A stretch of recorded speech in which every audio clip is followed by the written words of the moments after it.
And I'm Juan Gonzalez. Welcome to all of our listeners and viewers around the country and around the world. NATO is admitting for the first time Libyan civilians were killed and injured during its 7-month bombing campaign that led to the ouster and death of Libyan leader Muammar Gaddafi.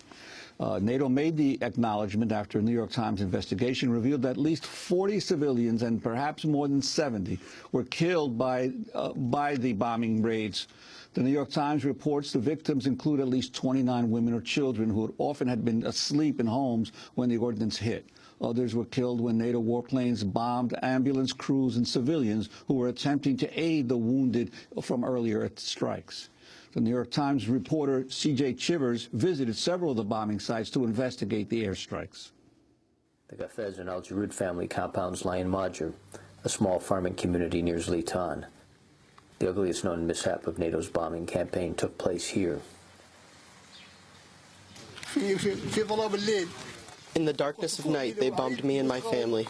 Late on August 8th, a bomb struck the house of Ali Gafez, collapsing the second floor and killing 5 women and 7 children. A few minutes later, a nearby compound belonging to Al-Jarud was hit. 2 buildings inside were destroyed, killing 4 men. The survivor said that his neighbors rushed to help dig through the ruins of the second compound. NATO attacked once more. 18 more people died. Despite NATO's acknowledgement of civilian deaths, the alliance is saying it does not have the capacity or intention of investigating the deadly strikes on civilians. Unlike in Afghanistan, NATO has not expressed condolences or given small payments to victims or their families. Overall, NATO destroyed more than 5,900 military targets and carried out 9,700 strikes during the 7-month bombing campaign. Warplanes from France, Britain, the United States, Italy, Norway, Denmark, Belgium, and Canada took part in the bombing. We're joined now by the New York Times reporter Eric Schmitt, who co-wrote the investigation with C.J. Chivers. Eric, welcome to Democracy Now! Why don't we start off, before we talk about the latest news that's now coming out around NATO and Pakistan that you're going to a news conference over. Let's talk about what you found in Libya.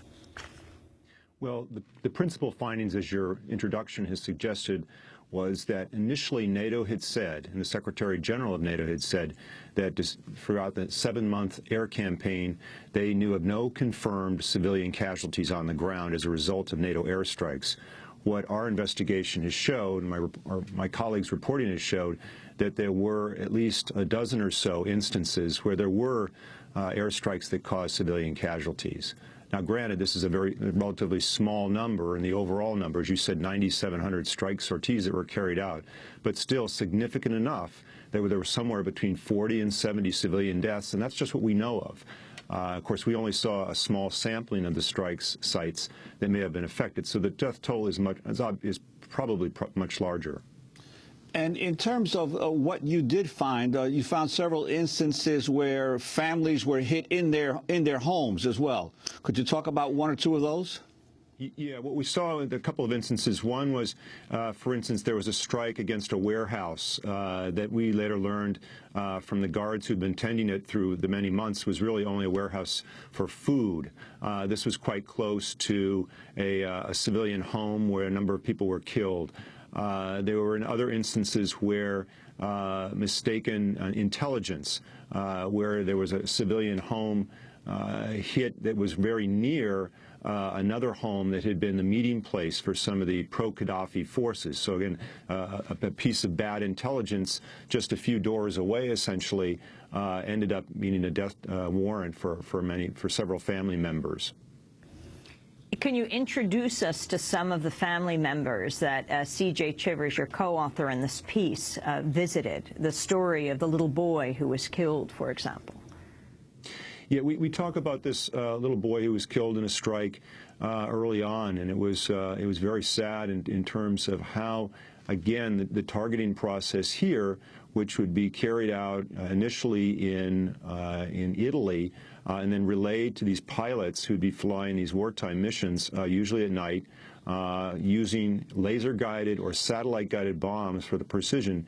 And yet what happens is, in this particular case, bombs are falling and buildings are collapsing around families, killing in small women, small children and women in many cases.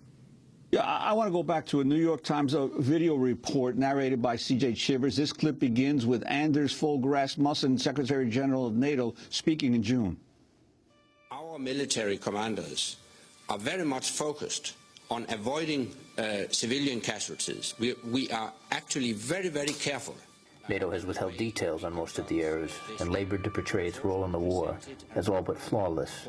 Until this month, it insisted it had not confirmed the killing or wounding of a single civilian. We have carried out this operation very carefully without confirmed civilian casualties.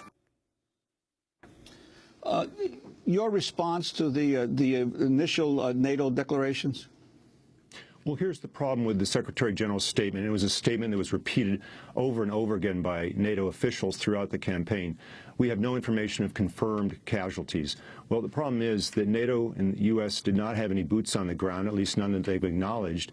And so until they had such boots on the ground that they can conduct their own investigation, they were not going to acknowledge any kind of error.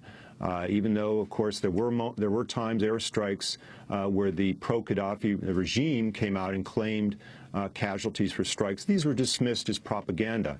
And in one case, we went back and looked at these, where in one instance there was, I think the regime at the time of the strike had claimed maybe 80 or 90 civilian casualties. That clearly proved to be exaggerated. But our examination, again, on Chris's reporting on the ground and talking to family members, neighbors, medical people in the area, confirmed that there were probably about 30 or 35 casualties or so that died on the scene.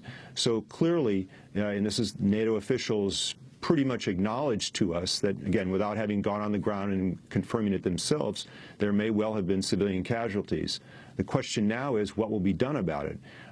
NATO has not committed to going in on the ground to investigate these strikes, as they've done in places, as you noted, in Afghanistan. They're essentially waiting for the Libyan government to invite them in to do this. So far, the Libyans are preoccupied with setting up their new government and dealing with other challenges apparently to do this. And ties to the current Libyan leadership of NATO?